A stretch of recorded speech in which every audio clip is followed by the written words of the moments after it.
जादुई सोने और चांदी की ड्रेस। एक बार की बात है, एक गांव में काजल नाम की एक लड़की रहती थी। कुछ सालों पहले उसके माता पिता की मृत्यु हो गई थी, जिसके बाद उसके चाचा रामलाल उसे अपने साथ अपने ही घर ले आए थे। उसके चाचा तो बहुत अच्छे थे, वह काजल से बहुत प्यार करते थे, पर उसकी चाची सुनीता को काजल एक आंख भी नहीं भाती थी। वह उससे बहुत नफरत करती थी, पर अपने पति रामलाल की वजह से सुनीता काजल को कभी भी कुछ नहीं बोल पाती थी। और ऐसे ही एक दिन रामलाल अपनी पत्नी सुनीता के पास आता है और कहता है, सुनीता, मेरा ट्रांसफर हो गया है, अब मुझे विदेश जाना होगा। अब मुझे वहीं से काम करना होगा। तुम ध्यान से यहाँ रहना और सबका ख्याल रखना। फिर सुनीता कहती है, अरे आप आराम से बेफिक्र होके जाइए, मैं सबका अच्छे से ख्याल रखूंगी। आपको चिंता करने की ज़रूरत नहीं है, अब तो आप बस जाने की तैयारी करो। फिर रामलाल अपनी जाने की तैयारी करने चला जाता है। फिर सुनीता अपने मन ही मन बहुत खुश होती है और अपनी बेटी सोनिया के पास जाकर बोलती है, अब मुझे मौका मिला है कि मैं उस काजल की बच्ची का अकल ठिकाने पर लगा सकूं। तेरे पापा भी ना बेकार में इस भिखारन को यहाँ पर घर में लाके रखा हुआ है।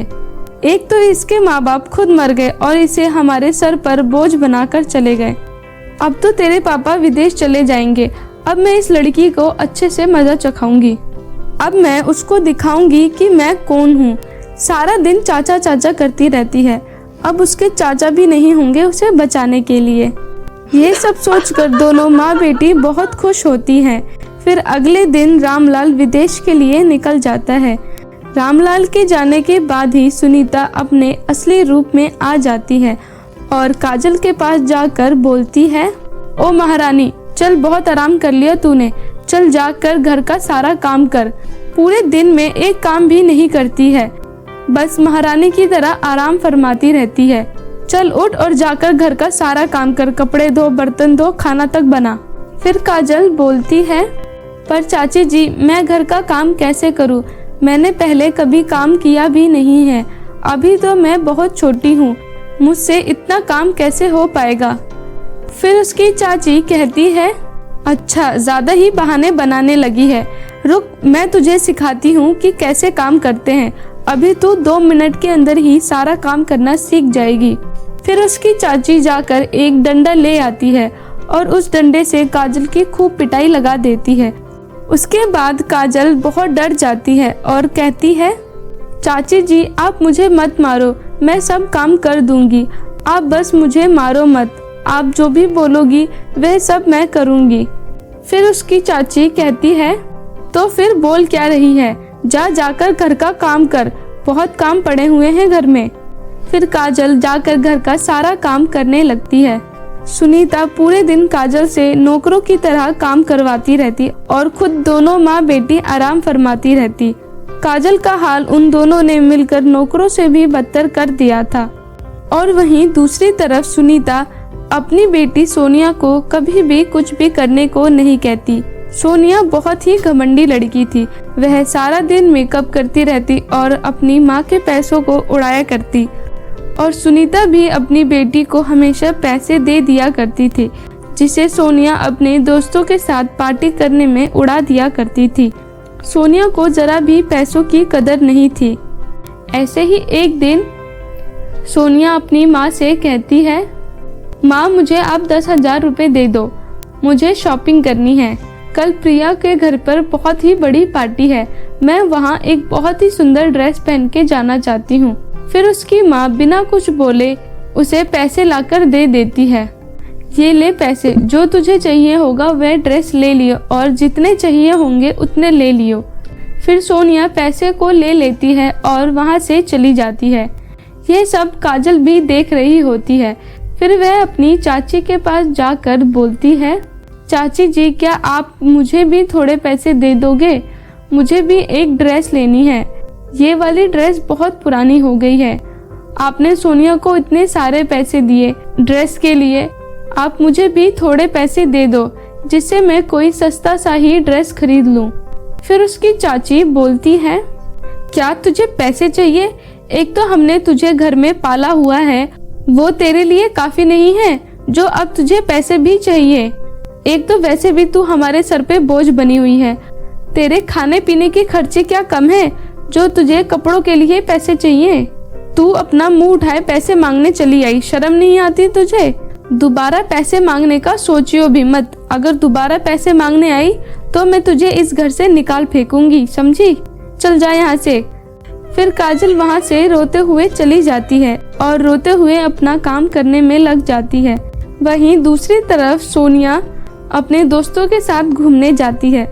उसके एक फ्रेंड के पास एक बहुत ही महंगा फोन था जिसे वह सोनिया को दिखाते हुए कहती है, देख सोनिया, मेरे पापा मेरे लिए कितना महंगा फोन लेकर आए हैं। ये बहुत ही महंगा फोन है। ये फोन मेरे पापा लंदन से लेके आए हैं। इसमें देख सेल्फी कितनी अच्छी आती है।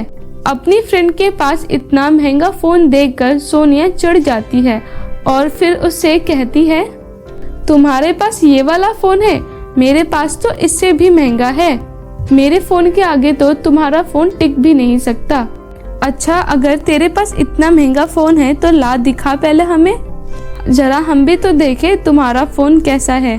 हम जानते हैं तुम झूठ बोल रही हो, तुम्हारे पास कोई फोन वोन नहीं है, हमारे सामने बस बनने का नाटक कर रही हो।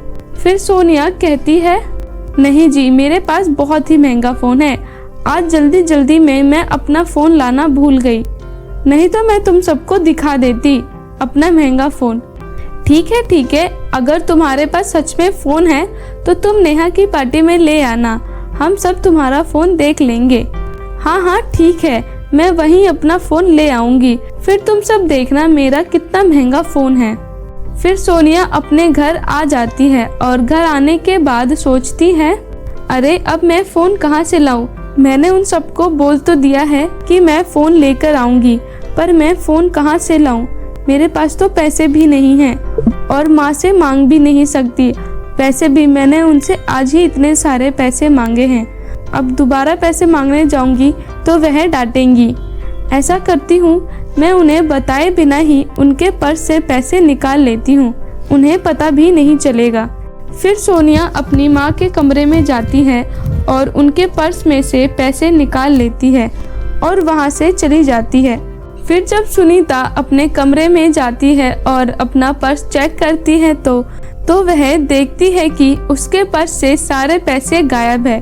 वह बिना कुछ सोचे समझे सीधा काजल के पास जाती है और उसे एक जोर का चांटा लगाते हुए कहती है, मनुष चोर कहीं की, मैंने तुझे पैसे नहीं दिए तो तूने मेरे पर्स से ही चोरी कर लिए और वह भी सारे पैसे निकाल लिए तूने। तुझे चोरी करते हुए जरा सी भी शर्म नहीं आई? एक तो तुझे मैंने इस घर में रखा और तू इसी घर में चोरी कर रही है। अपनी चाची की बातों को सुनकर काजल कहती है, चाची जी आप ये क्या बोल रही हो? मैंने आपके पर्स को छुआ तक भी नहीं है, फिर मैं पैसे कैसे चुरा सकती हूँ? और आप सिर्फ मुझसे क्यों पूछ रही हो? आप सोनिया से भी तो पूछो, वह भी तो इसी घर में रहती है, कहीं उसने पैसे लिए हो और आप मुझ पर शक कर रही हो। हाँ, मुझे पैसों की जरूरत है, इसका मतलब ये नहीं कि मैं चोरी करूँगी। ये सुनकर सोनिया और भी भड़क जाती है और कहती है, तेरी जुबान कुछ ज्यादा ही चलने लगी है, मेरी बेटी पर चोरी का इल्जाम लगा रही है, रुक तुझे मैं अभी बताती हूँ। फिर सुनीता काजल को मारने लगती है और मारने के बाद उसे घर से भी बाहर निकाल देती है। काजल रोते रोते वहाँ से चली जाती है और एक पेड़ के पास जाकर बैठ जाती है और रोते रोते बोलती है, भगवान आप मेरे साथ ये सब क्या कर रहे हो? आप जानते हो कि मैंने चोरी नहीं की है, फिर भी मेरे ऊपर चोरी का नाम लगा दिया चाची जी ने और मुझे घर से धक्के देकर भी निकाल दिया। अब मैं कहाँ जाऊँ? मेरे पास रहने की कोई जगह भी नहीं है। आप मुझे भी अपने पास बुला लो, मैं अब और बर्दाश्त नहीं कर सकती, मैं यहाँ नहीं जीना चाहती हूँ, आप मुझे भी अपने पास बुला लो। इतना बोलकर काजल जोर जोर से रोने लगती है। तभी वहाँ एक परी आ जाती है और काजल से कहती है, अरे तुम क्यों रो रही हो, तुम्हें क्या हुआ है?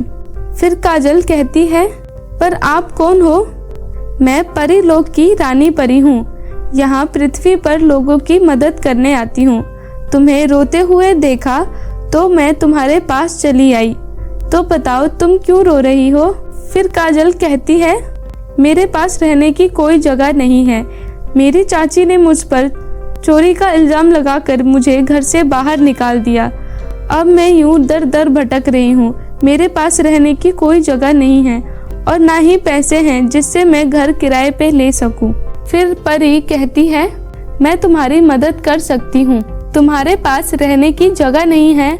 इतना बोलते ही वह परी काजल के सामने 2 सोने और चांदी के ड्रेस को प्रकट कर देती है और फिर परी कहती है, काजल अगर तुम ये चांदी वाली ड्रेस को जहाँ भी रखोगी वह एक बहुत ही सुंदर से घर में बदल जाएगी और इस सोने वाले ड्रेस को पहन के तुम जो चाहे वह मांग सकती हो।